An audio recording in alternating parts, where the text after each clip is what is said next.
رزق حلال بھی دے اور اس میں برکت اور خیر بھی ہو۔ تو تمہیدی طور پہ یہ بات ذہن میں بٹھا لیں کہ یہ جو رزق حلال ہے یہ بڑا بنیادی مسئلہ ہے، ہمارے اعمال کی قبولیت کی بھی یہ بنیاد ہے، اور پھر یہ ہماری ضرورت بھی ہے، ہم نے ظاہر ہے یہاں پہ جینا رہنا ہے تو اس کے لیے رزق حلال تو چاہیے نا جی، اس کے بغیر تو کوئی گزارا اور چارہ نہیں ہے۔ اور پھر اس لحاظ سے بھی اہم موضوع ہے کہ جو قیامت کے روز اللہ کی بارگاہ میں سوال ہوں گے نا، ایک روایت کے مطابق 5، تو ان 5 اسئلہ میں سے 2 سوال یہ ہوں گے کہ مال کہاں سے کمایا اور کہاں پہ لگایا، کہاں سے کمایا، جاب کیا کرتے رہو، کیا کاروبار تھا، اور جب پھر ہم نے آپ کو کچھ پیسہ روپیہ دیا تو لگاتے کہاں پہ رہے ہو۔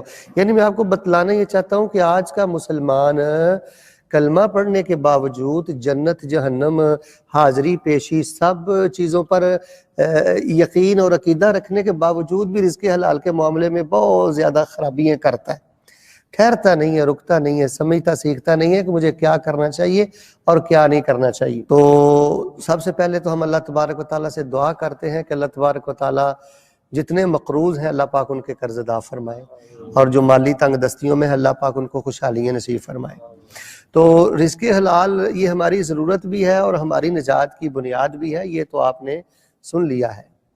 تو رازق اللہ تعالیٰ کی ذات ہے، 3 4 5 اللہ کے نام جو ہے نا یہ دعاؤں میں بہت زیادہ پڑھتے رہا کریں۔ رزق حلال کے لیے بنیادی چیز ہے جی دعا، رزق کی دعائیں کرتے رہا کریں۔ اللہ تعالیٰ آپ رازق ہیں، اللہ تعالیٰ آپ رزاق ہیں، اللہ تعالیٰ آپ غنی ہیں، اللہ تعالیٰ آپ مغنی ہیں، اللہ تعالیٰ آپ وہاب ہیں، اللہ تعالیٰ آپ المعطی ہیں، یہ آپ کے اللہ کے نام ہیں، صفاتی نام۔ تو ورزقنا بغیر حساب، ورزقنا وانت خیر الرازقین، یہ فجر کی نماز کے بعد ایک دعا نبی علیہ السلام پڑھتے ہیں، اللہم انی اسألک علما نافعا ورزقا طیبا وعملا متقبلا۔ تو رزق حلال کے اسباب میں سے ایک بنیادی چیز ہے جی دعاؤں کا بڑا اہتمام کیا کریں۔ آپ پنجابی اردو میں کریں کہ یا اللہ میں نے حرام نہیں کھا، میں رزق حلال کے لیے یہاں پہ ٹھہرا ہوں اور یہ میرا کاروبار معاملہ ہے، اللہ تعالیٰ مجھے برکت دے، خیر دے، تیرے ہی در سے رزق حلال ملتا ہے، تو ہی خیر دیتا ہے۔ تو سب سے پہلا جو سبب ہے نا جی وہ دعا ہے۔ دعا میں نا گریہ زاری رکھا کریں۔ میں نے یہ آؤٹ آف کنٹریز زیادہ دیکھا ہے کہ لوگوں میں نا عجلت بڑی ہے، تیزی بڑی ہے، ٹھا کر کے نماز پڑھتے ہیں بھاگ جاتے ہیں، اور دعا بھی بڑے عجیب طریقے سے میں نے لوگوں کو دیکھا ہے، اکثر تو کرتے نہیں ہیں، تو جو بعض کرتے بھی ہیں تو ان میں سے بھی اکثریت ایسی ہے کہ کبھی اوپر کبھی نیچے کبھی دائیں بائیں، ایسے نہیں دعائیں قبول ہوتی۔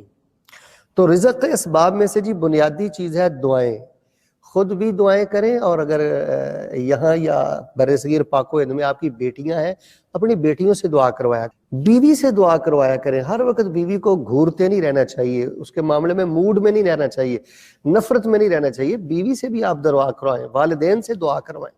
تو یعنی سب سے بنیادی سبب دعا ہے کہ بندہ اللہ سے مانگتا رہے، اللہ تبارک و تعالیٰ۔ اب بھی ہم دعا کرتے ہیں اللہ تبارک و تعالیٰ میں برکت اور خیر اور عافیت والا رزق حلال نصیب فرمائے۔ دوسری بات یہ ہے کہ اگر آپ چاہتے ہیں کہ اللہ تعالیٰ آپ کو مبارک رزق دے جو دنیا میں بھی آپ کے لیے سعادت کا باعث ہو، قیامت والے دن بھی نجات کا باعث ہو، تو پھر دوسرا کام آپ یہ کریں، یہ بڑی قابل توجہ بات ہے جی، شکر کی کیفیت میں رہا کریں اور زبان سے استغفار کرتے رہا۔ آپ کو مہینے کے بعد یقین مان لئیے میری بات، آپ کو 10 دینار بھی ملیں گے نا تو اللہ تبارک و تعالیٰ 1000 دینار سے زیادہ ان 10 دیناروں میں اللہ برکت رکھ دے گا۔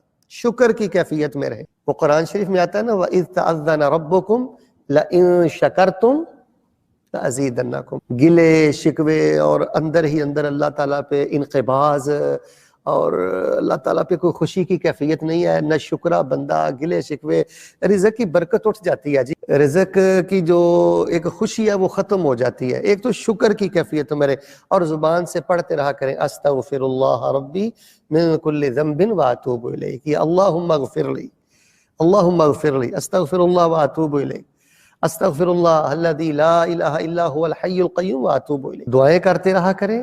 اور دوسری بات میں نے آپ کو رزق کے اسباب میں سے یہ بتائی کہ شکر کی کیفیت میں رہنا ہے۔ کوئی آپ سے پوچھے نا جی کیا حال ہے، ماشاءاللہ جی اللہ کی بڑی رحمتیں ہیں جی، اللہ کے بڑے فضل ہیں جی۔ دیکھیں مجھے آپ بتائیں، اس وقت ہم ہاسپٹل میں نہیں ہیں، اس وقت ہم جیل میں نہیں ہیں، یہ صحت اللہ کی کتنی بڑی نعمت ہے، یہ آزادی اللہ کی کتنی بڑی نعمت ہے۔ ابھی ہم اپنے گھروں سے آئے ہیں یا دکانوں سے آئے، ابھی اٹھ کے چلے جائیں گے، یہ اللہ کے چھوٹے فضل، شکر کی کیفیت میں رہے۔ ایک قلی تھا، قلی کہتے ہیں یہ جو ریلوے اسٹیشن پہ نا وہ مسافروں کے سامان وغیرہ کو اٹھاتے ہیں۔ تو امام ابن قیم رحمہ اللہ نے اس واقعہ کو نقل کیا ہے کہ ایک حضرت صاحب نے ایک قلی کو اپنا سامان دیا، وہ لے کے جا رہا تھا تو وہ 2 جملے ہی پڑھتا تھا، 2 کلمے ہی پڑھتا تھا۔ وہ پتہ کیا کہتا تھا؟ الحمدللہ، استغفر اللہ۔ آپ میں سے جو بھائی زیادہ لمبا چوڑا ذکر نہیں نہ کر سکتے، بستر پہ لیٹے، دکان پہ بیٹھے، یہ 2 ننھے منھے بول یاد کر لیں، الحمدللہ استغفر اللہ، الحمدللہ استغفر اللہ، یہ دل سے کہیں، سمجھ کے کہیں۔ وہ حضرت صاحب جن کا سامان اٹھایا تھا وہ کہنے لگے کہ محترم آپ کو کوئی اور ذکر نہیں آتا، اور کوئی دعا نہیں آپ کو آتی؟ الحمدللہ پڑھتے ہو، پھر استغفر اللہ پڑھتے ہو۔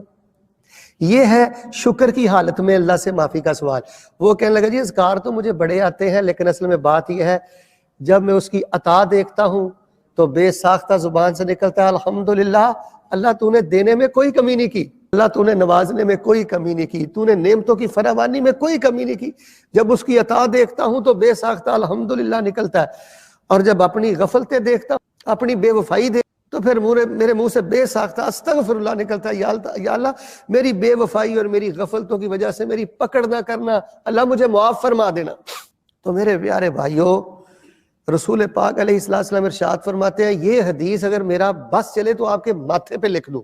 رزق کے معاملے میں جتنا اطمینان یہ حدیث شریف دیتی ہے نا جی، شاید کہ اس سے بڑا خزانہ ہمارے دین میں نہیں ہے۔ رسول پاک علیہ السلام فرماتے ہیں کہ جبریل نے میرے دل میں یہ بات ڈالی کہ کسی نفس کو، کسی بندے کو اس وقت تک موت نہیں آتی جب تک وہ اپنے رزق کا آخری دانہ بھی نہیں چگ لیتا۔ جب تک ہم میں سے ہر بندہ رزق کا آخری دانہ نہیں کھائے گا اسے موت نہیں آئے گی۔ لن تموت نفس حتی تستکمل رزقہا، آپ کے نصیب کا کہیں نہیں جائے گا۔ اطمینان رکھیں، یقین رکھیں، دعائیں کرتے رہیں، شکر کی کیفیت میں رہیں اور استغفار کرتے رہیں۔ فَقُلْتُ اسْتَغْفِرُوا رَبَّكُمْ إِنَّهُ كَانَ غَفَّارًا، اللہ تعالیٰ سے معافی مانگتے رہیں۔ اور اس حدیث کا آخری ٹکڑا یہ ہے، فرمایا رزق کی تلاش میں کمینے نہ بنا کرو، رزق کی تلاش میں اللہ کی نافرمانی نہ کیا کرو۔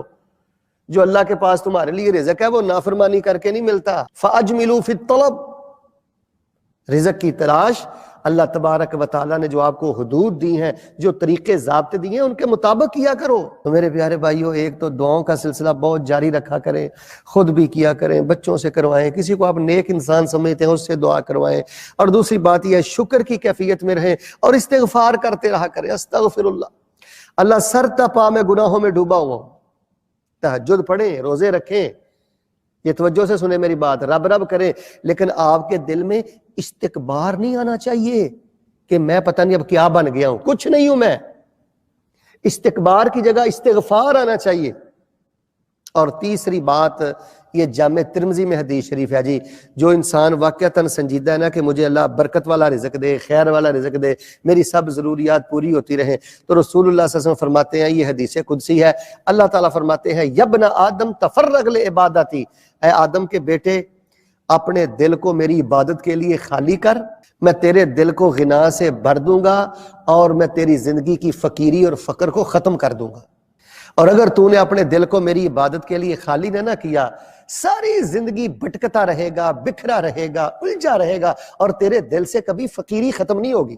یقین مانے میں نے ان کھلی آنکھوں سے دیکھا ہے کہ جو بندے نماز چور ہوتے ہیں نا، وہ کروڑوں پتی بھی ہوں، ان کی زندگی میں سکون نہیں ہوتا، ٹھہراؤ نہیں ہوتا، خوشی نہیں ہوتی۔ اگر آپ برکت والا رزق چاہتے ہیں اور آپ کے بینک میں، گھر میں، دکان میں، دائیں بائیں جو مال وغیرہ ہے، اگر آپ یہ چاہتے ہیں میرے لیے سعادت اور برکت کا بن جائے، تو نماز پہ بہت محنت کریں جی۔ یہ جو ابھی آپ نے کون سی نماز پڑھی ہے؟ اثر۔ آپ کو پتا ہے کہ نماز اثر کا کاروبار پہ بڑا اثر، نماز عصر کا کاروبار پر بڑا اثر ہے۔ آپ علیہ الصلوۃ والسلام فرماتے ہیں کہ جس بندے نے من فاتتہ صلاۃ العصر کانما وطر اہلہ و مالہ، جس بندے نے نماز اثر چھوڑ دی، نہیں پڑھی، گویا کہ اس کی اولاد بھی برباد ہو گئی، اس کا کاروبار بھی برباد ہو گیا۔ تو میں آپ سے جو اہم ترین تیسری بات کر رہا ہوں وہ یہ ہے کہ عبادت بڑی توجہ سے کریں، نماز بہت ٹھہر ٹھہر کے پڑھیں۔ جو امام کے پیچھے پڑھتے ہیں نا جی، وہ تو ایک ضرورت ہوتی ہے کہ امام کی اقتداء کرنی ہے، لیکن الگ سے جو آپ سنن و رواتب پڑھتے ہیں، نوافل پڑھتے ہیں، وہ بڑے ٹھہر ٹھہر کے پڑھیں۔ آرام سے سجدہ کریں جی، ہم نے کون سی آگ بجانی ہے؟ سبحان ربی الاعلیٰ کو 3 دفعہ ہی پڑھنا ہے، 300 دفعہ پڑھیں۔ قل هو اللہ احد آپ قیام میں بار بار پڑھتے رہیں، یہ بات آپ پلے باندھ لیں۔ جب تک عبادت میں ٹھہراؤ نہیں ہے اور عبادت میں لگن نہیں ہے، شوق نہیں ہے، رزق کبھی بھی برکت والا نہیں ہو سکتا۔ عبادت یہ رزق کو کھینچ لاتی ہے، تھوڑے رزق میں انسان کو زیادہ خوشی محسوس ہوتی ہے۔ اللہ تبارک و تعالیٰ بہترین رزق دینے والے ہیں، جسے چاہتے ہیں رزق عطا کرتے ہیں۔ میں یہ بار بار باتیں اس لیے دہراتا ہوں، ان کو سبق کی طرح یاد کر لیں۔ پہلی بات ہے گڑ گڑاتے رہیں، دعائیں کرتے رہیں، اللہ سے مانگتے رہیں۔ جوتے کا تسمہ بھی اپنے اللہ سے مانگے، چھوٹی چھوٹی ضرورت اپنے اللہ سے مانگے۔ اور دوسری بات یہ ہے کہ شکر کی کیفیت میں رہیں اور استغفار کرتے رہیں، استغفر اللہ، الحمدللہ۔ اور پھر رزق کے اسباب میں سے تیسری بات یہ ہے، عبادت شوق سے کریں۔ اذان ہوتے مسجد میں آئیں، نوافل پڑھیں، سنن پڑھیں، بہت شوق سے اپنی عبادت کریں۔ اور چوتھی بات توجہ سے سن لیں، رزق کے اسباب میں سے ایک چوتھا سب سے بڑا سبب ہے کہ جب آپ اللہ سے دعائیں بھی کریں، شکر اور استغفار کی کیفیت میں بھی رہیں، اور آپ بڑی دلچسپی سے عبادت کریں۔ آپ کی جماعت کیا رہ گئی ہے؟ آپ کی جان نکل گئی ہے۔ آپ فجر نہیں سورج نکلنے سے پہلے پہلے پڑھ سکے، گویا کہ آپ کسی خزانے سے محروم ہو گئے، اتنی محبت ہو عبادت کے ساتھ۔ اور چوتھی بات یہ ہے، اگر آپ چاہتے ہیں کہ اللہ تعالیٰ آپ کو برکت اور رزق دے، قرآن و حدیث کے درجنوں دلائل سے پتہ چلتا ہے، صلہ رحمی کیا۔ آپ کا بھائی اکھڑ مزاج ہے نا، جاہل ہے نا، آپ کی بہن اکھڑ مزاج ہے نا، جاہل ہے نا، آپ کے ساتھ زیادتی کرتے ہیں نا، آپ کے ساتھ خیر کا آپ پھر بھی ان سے صلہ رحمی کریں۔ قطع تعلقی کرنے والے کے رزق سے برکت اٹھ جاتی ہے۔ رسول رحمت علیہ السلام کی حدیث ہے کہ جس بندے کا یہ موڈ ہونا، یہ جس بندے کا چاہ ہو، خواہش ہو کہ اللہ تعالیٰ مجھے برکت والا رزق دے اور خیر والا رزق دے، فرمایا فَلْيَصِلْ رَحِمَ، وہ رحم کے رشتوں کے معاملے میں یک طرفہ اس نے سلوک کر۔ رحم کے رشتوں میں یہ جو شدت ہوتی ہے اور ہر وقت موڈ جو ہوتا ہے، غصہ جو ہوتا ہے، یہ رزق کا ستیہ ناش کر دیتا ہے۔ بھائیوں کو معاف کرنا سیکھیں، بہنوں کو معاف کرنا سیکھیں۔ جو آپ کے رحم کے رشتہ دار ہیں، والدہ ہیں، والد ہیں، آپ کے چچا ہیں، تایا ہیں، خالہ ہیں، یہ جو آپ کے قریبی رشتہ دار ہیں، ان کو معاف کرنا سیکھیے۔ اس سلسلے میں درجنوں روایات ہیں، اور ہم نے اپنی زندگی میں دیکھا ہے کہ جو لوگ نوازتے ہیں اور جو لوگ صلہ رحمی کا لحاظ رکھتے ہیں، اللہ ان کو بڑی برکتیں عطا کر۔ تو دعاؤں کا سلسلہ جاری رکھیں، شکر کی کیفیت میں رہیں، استغفار کرتے رہیں، اپنی عبادت میں لگن اور شوق پیدا کریں۔ نماز چور بندہ، عبادت چور بندہ کبھی رزق کی برکت حاصل نہیں کرتا۔ اور چوتھی بات ہے، آپ نے صلہ رحمی نہیں چھوڑنی۔ قرآن پاک میں قطع رحمی کرنے والے بندے پر 3 جگہ پہ 3 دفعہ لعنت کی گئی ہے۔ بچیں، بھائی پہل کرتا ہے تو کرے، بہن پہل کرتی ہے تو کرے، آپ نے پہل نہیں کرنی۔ اور 5ویں اور اہم ترین ایک بات سن لیں، اگر آپ یہ چاہتے ہیں کہ اللہ تعالیٰ رزق کی برکت دینا، تو آپ مہینے بعد 200 دینار لیتے ہیں، 100 دینار لیتے ہیں، 300 دینار کماتے ہیں، جہاں آپ کھڑے ہیں، اگر آپ یہ چاہتے ہیں کہ اللہ تعالیٰ آپ کے رزق کو مبارک کر دے، یہ جو آپ کی سیلری ہے، پے ہے، اور مہینے بعد جو آپ کو دینار ملتے ہیں ان میں برکت ہو جائے، تو پھر یہ کرنے والا اہم کام ہے کہ اپنی اس پے میں سے، سیلری میں سے، انکم میں سے، پروفٹ میں سے پیسے روپے جو آپ کے پاس آتے ہیں، اللہ کی راہ میں صدقہ ضرور کیا کریں۔ 100 دینار اگر آپ ایک مہینے کے بعد کماتے ہیں تو 5 دینار ایک سائڈ پہ رکھ دیں۔ یقین مانے غریبوں کی غربت بڑھ گئی ہے، وہ اللہ کی راہ میں خرچ نہیں کرتے، جوڑ جوڑ کے رکھتے ہیں۔ تنگ دست لوگوں کی تنگ دستی بڑھ گئی ہے، وہ اللہ کی راہ میں نہیں دیتے۔ یہ میرے سامنے تیسرا پارہ کھلا ہوا ہے، اگر میں بائی ڈیٹیل بیان کروں تو مغرب تک بیان کرتا رہوں گا، بس ابھی تو میں بات سمیٹنے لگا ہوں چند منٹوں کے بعد۔ تیسرے پارے کے ابتدائی رکوع پڑھ کر دیکھیں، جو بندہ اللہ کی راہ میں دیتا رہتا ہے، اللہ تعالیٰ بھی اس کو بغیر حساب کے رزق دیتے ہیں۔ اچھا، ہمارے ہاں ایک بڑی غلط تربیت ہے، میں سمجھتا ہوں آج کے اس درس میں میں نے اور آپ نے اگر یہ ایک بات سمجھ لی نا، تو ہماری نجات کے لیے آج کا درس کافی ہے۔ ہمارے دل و دماغ میں ایک بات بیٹھی ہوئی ہے، کون سی؟ کہ اللہ کی راہ میں ان لوگوں نے خرچ کرنا ہے جو بہت پیسے روپے والے ہیں۔ اللہ کی راہ میں تو وہ دے گا جی جو 1000 دینار کماتا ہے، اللہ کی راہ میں تو اس نے دینا ہے جو 500 دینار کماتا ہے۔ میں 100 دینار لیتا ہوں، پہلے ہی میرے پاس بہت تھوڑے ہیں، تو اس میں سے میں کیا دوں؟ یہی شیطان کا سب سے بڑا وار ہے۔ امام شافعی رحمۃ اللہ علیہ فرماتے ہیں، اور غربت میں اپنے اللہ کے ساتھ تجارت کرنا سیکھو، پھر دیکھنا اللہ کتنی برکتیں دیتا ہے۔ نبی علیہ السلام کی درجنوں روایات میرے سامنے ہیں، بخاری شریف میں سے، مشکات شریف میں سے۔ آپ علیہ السلام نے اپنی گھر والی کو کہا تھا، حضرت بلال کو کہا تھا، گن گن کرنا دو، اللہ بھی گن گن کر دے گا۔ شمار کر کے نہ دو، اللہ بھی شمار کر کے دے گا، بغیر حساب دیتے رہو، اللہ بھی بغیر حساب دیتا رہے گا۔ تو میرے پیارے بھائیوں، رزق حلال یہ ہماری بنیادی ضرورت ہے، اور ہمیں رزق چاہیے جی برکت والا، وہ رزق نہیں چاہیے جو ہم سے نماز چھین لے۔ اچھا آپ مائنڈ نہ کرنا، ہمیں وہ رزق نہیں چاہیے جو ہم سے غیرت چھین لے، ہمیں وہ رزق نہیں چاہیے جو ہم سے قرآن چھین لے، ہمیں وہ رزق نہیں چاہیے جو ہمیں انسانی شکل میں ایک درندہ بنا دے، اس کے پاس پیسہ کیا آ گیا، اس کو باپ کو بلانے کی تمیز نہیں ہے۔ ہمیں ایسا مال، ایسا رزق تو وبال جان ہے، باعث لعنت ہے دنیا اور آخرت میں۔ ہمیں تو رزق چاہیے برکت والا، خیر والا، سکون والا، عافیت والا۔ آخری بات سن لیں، میں اپنی بات کو ختم کرتا ہوں۔ واللہ خیر الرازقین ترزق من تشاء بغیر حساب، اللہ جسے چاہتا بغیر حساب کے دیتا ہے۔ یہ جو کسی کے پاس تھوڑا ہے، کسی کے پاس زیادہ ہے، یہ ازمائش ہے دنیا کی۔ اور ایک اصولی بات ذہن میں بٹھا لیں، یہ اپنے ذہن سے بات نکالیں کہ اس کے پاس بہت زیادہ پیسہ ہے لہٰذا یہ بڑا ہی کامیاب بندہ ہے۔ اور بھائی جس کے پاس رزق زیادہ ہے، پیسہ زیادہ ہے، اور اللہ کے بندو، اس بندے سے سوال و جواب بھی زیادہ ہوگا۔ رسول پاک علیہ السلام فرماتے ہیں کہ آدم کا بیٹا زیادہ مال پسند کرتا ہے، اللہ اس کو یہ عقل نہیں ہے کہ زیادہ پیسہ ہوگا تو حساب بھی زیادہ دینا پڑے گا۔ میں آپ کو ابھی ایک مثال دیتا ہوں، میری طرف دیکھیں، میں آپ کو دیتا ہوں 1 دینار کہ یہ آپ خرید کے لے کے آئیں کوئی چیز، اب دوڑے دوڑے جائیں گے 1 دینار کی شاپنگ کریں گے، مجھے کہیں گے جی یہ چیز میں لایا ہوں جی، یہ حساب ہے جی، 1 منٹ میں آپ فارغ ہو جائیں گے۔ اور اگر میں آپ کو دیتا ہوں 1000 دینار، خریدتے بھی وقت لگے گا، اٹھا کے لاؤ گے پھر بھی وقت لگے گا، مجھے آ کے حساب دو گے پھر بھی وقت لگے گا۔ بھئی اسی طرح جتنا زیادہ ہے اللہ کو حساب بھی اتنا زیادہ دینا ہے۔ نبی علیہ الصلوۃ والسلام ایک دفعہ مسجد نبوی سے ایسے باہر نکلے، قبولیت کا وقت ہے، ذرا دل سے دعا کر دیں اللہ مجھے اور آپ کو مسجد نبوی کی حاضری نصیب فرمائے، اللہ تبارک و تعالی ہمیں بیت اللہ کی حاضری نصیب فرمائے۔ حضرت ابو ذر نبی علیہ السلام کے ساتھ تھے، آپ نے فرمایا ابو ذر پیسے والے برباد ہو گئے، پیسے والے برباد ہو گئے، پیسے والے برباد ہو گئے، صرف وہ بچا جس نے آگے بھی چھٹا مار دیا، دائیں بھی چھٹا مار دیا، بائیں بھی چھٹا مار دیا، پیسے والے برباد ہو گئے۔ آپ بر صغیر پاک و ہند میں جا کر دیکھیں، مال نے لوگوں کو درندہ بنا دیا، بدتمیز بنا دیا، شرم حیا کی نام کی چیز ہی کوئی نہیں بچی۔ تو میرے پیارے بھائیوں، ہمیں نرا مال نہیں چاہیے، ہمیں رزق حلال چاہیے، برکت والا چاہیے۔ یہ ضرورت بھی ہے حضرت صاحب، یہ ضرورت بھی ہے، یہ نجات بھی ہے، اس کے بغیر ہمارا گزارا بھی نہیں ہے، اور یہ سب سے بڑی ازمائش بھی ہے، یہ سب سے بڑا فتنہ بھی ہے۔ تو آخری بات توجہ سے سن لیں، شاید کہ آپ نے غور نہیں کیا، میں نے رزق حلال کے بارے میں بھی آپ کو بتا دیا، اہمیت بھی بتا دی ہے، 5 اسباب بھی بتا دیے ہیں، 6واں سبب سن لیں پھر انشاءاللہ میں بات ختم کرتا ہوں۔ سب سے پہلی بات یہ ہے، دعائیں بہت کرتے رہا، اللہ برکت والا رزق دینا، خیر والا رزق دینا۔ اپنی بیٹیوں کو کہیں، بیوی کو کہیں، ماں باپ کو کہیں، کوئی حضرت صاحب جن کے بارے میں آپ کا اچھا ذہن ہے ان کو کہیں حضرت صاحب میرے لیے برکت والے رزق کی دعا کرنا، طیب رزق کی دعا کیا کریں۔ دوسری بات یہ ہے شکر کی کیفیت میں رہنا ہے، مل کے بولیں اللہ کے گلے شکوے کرنے، شکر کی کیفیت میں رہنا ہے اور استغفار کرتے رہنا ہے، الحمدللہ استغفر اللہ۔ تیسری بات یہ ہے عبادت میں تیزی نہیں کرنی۔ اگر آپ میری بات کو مائنڈ نہ کریں تو ایک دل کی بات کروں، میں نے دیکھا ہے بے نماز لوگوں کو دیکھ کر تو دل جلتا ہے، لیکن ایک نمازی بندہ جو نماز کا حشر کرتا ہے نا، مجھے تو زیادہ دکھ ہوتا، نہ نماز کے ترجمے کا پتہ، نہ نماز کے معنی کا پتہ۔ یہ دیکھنا سبحان ربی اللہ سبحان ربی اللہ، کیا ہے یہ، کیا لینے آئے ہو، کیا کر رہے ہو اللہ کے ساتھ؟ ایک معمولی سا افسر ہو تو کیسے دست بستہ اس کے سامنے کھڑے ہوتے۔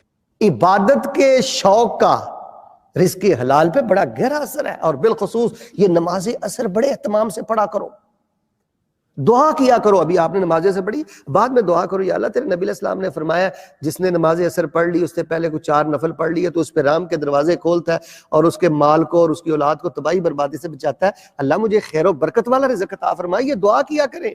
اور چوتھی بات یہ ہے صلہ رحمی کرنی ہے جی، صلہ رحمی کرنی ہے۔ نبی علیہ السلام سے پوچھا گیا کہ سب سے بہترین صدقہ کون سا ہے، افضل صدقہ کون سا ہے؟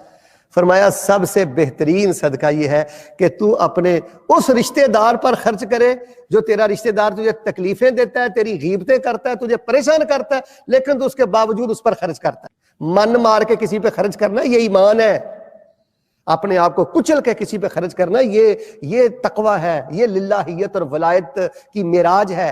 اور اسی طرح میرے پیارے بھائیوں 5ویں بات یہ ہے کہ 100 دینار آپ کماتے ہیں نا یہاں بحرین میں، اس میں سے بھی آپ نے 5 دینار ایک سائڈ پہ رکھنے، اور آپ سے زیادہ جو ضرورت مند ہے نا، آپ نے اس کو کوئی جوس لے کے دینا ہے، کوئی چاول کھلا دینے ہیں، کھانا کھلا دینا ہے، یا ویسے اس کو دے دینے ہیں۔ آپ یہ کر کے دیکھیں 3-4 ماہ، دیکھیے اللہ کیسی برکتیں عطا کرے۔ اور بھائی اللہ تبارک و تعالیٰ چاہے تو قطرے کو سمندر بنا دے، اللہ تبارک و تعالیٰ اگر برکت اٹھا لے تو پہاڑوں جتنا رزق ہو، ذرے جتنی اس کی حیثیت نہیں رہتی، برکتیں اللہ کی طرف سے ہیں، والبرکۃ من اللہ۔ اور آخری بات یہ ہے کہ اپنی آخرت کو اپنی دنیا پر ترجیح دیں، دنیا کی خاطر اپنی آخرت نہ برباد کریں۔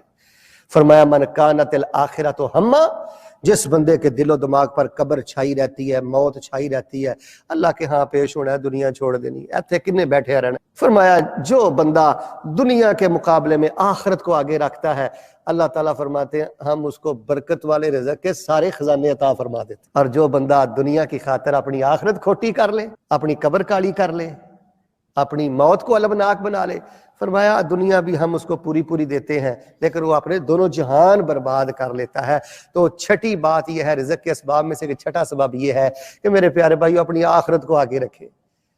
ہم وقت کہیں گے ابھی اثر پڑی ہے نا، دیکھیں میرے ذہن میں یہ بات بیٹھی ہوئی ہے، آخری جملہ میرا سن لیں کہ جی ابھی میں نے یہ 4تھا روزہ 5واں روزہ ہے، ابھی عید آئے گی، پھر عید کے بعد میں نے گھر جانا ہے، یہ ہوگا، او بھائی نکالیں، پتہ نہیں مغرب نصیب ہونی ہے کہ نہیں ہونی، پتہ نہیں مغرب ہم نے پڑھنی ہے کہ نہیں پڑھنی۔ یقین مانے اس جذبے سے جی کے دیکھیں 4 دن، آپ کو 1 دینار بھی برکت والا نظر آئے گا، 1 دینار۔ جب انسان کو موت بھول جائے، قبر بھول جائے، اللہ کی بارگاہ کی پیشی بھول جائے، وہ لاکھوں دیناروں میں رہ کر بھی سکھ نہیں پاتا۔ زندگی کے ہیں 2 جہاں، ایک یہ جہاں ایک وہ جہاں، ان 2 جہاں کے درمیان ایک سانس کا ہے فاصلہ، گر چل رہا ہے تو یہ جہاں، گر رک گیا تو پھر وہ جہاں۔ اللہ کے حضور میں دعا کرتا ہوں، آپ آمین کہیے گا۔ اللہ تعالیٰ ہمارے آج کے درس کو ہمارے لیے ہدایت کا ذریعہ بنا دے۔ اللہ تبارک و تعالیٰ جو اسباب ہم نے رزق کے سنائے ہیں، ان پر اللہ تعالیٰ عمل کرنے کی توفیق عطا فرما دے۔ اللہ تعالیٰ ہمارے خاندان میں بالخصوص ان بھائیوں میں سے جس کے پاس باپ نہیں ہے، اللہ اس کے باپ کی قبر کو جنت کا باغیچہ بنا دے۔ اللہ تعالیٰ جس کے پاس ماں نہیں ہے، اللہ تعالیٰ اس کی ماں کی بخشش فرما دے۔ میرے والدین بھی فوت ہو گئے، اللہ پاک ان کی بھی بخشش فرما دے۔ اللہ پاک جن کے پاس بیٹے نہیں ہیں، اللہ تعالیٰ ان کو نیک بیٹے دے دے۔ عدالتوں، کچہریوں، جیلوں، ہسپتالوں کے دکوں سے اللہ تعالیٰ ہمیں محفوظ فرمانا۔ ہم اللہ تیرے پیار میں بھوکے پیاسے ہیں، اللہ یہ ہماری محبتیں اپنی جناب میں قبول فرما لے، صلہ رحمی کی توفیق دے دے، شوق والی رونے والی وہ سجدے دے دے جو ہمارے سجدے آنسوؤں کے ساتھ تر ہوں۔ اللہ تعالیٰ ہمیں رونے والی نماز نصیب فرما، خشیت نصیب فرما، صلہ رحمی صدقہ و خیرات کی توفیق عطا فرما۔ موت بھی اللہ بہتر کرنا، قبر بھی بہتر کرنا، نیک لوگوں سے اٹھانا اور بغیر حساب کے اللہ ہمیں جنت نصیب فرما۔ سبحان ربک رب العزت عما یصفون وسلام علی المرسلین والحمد للہ رب العالمین۔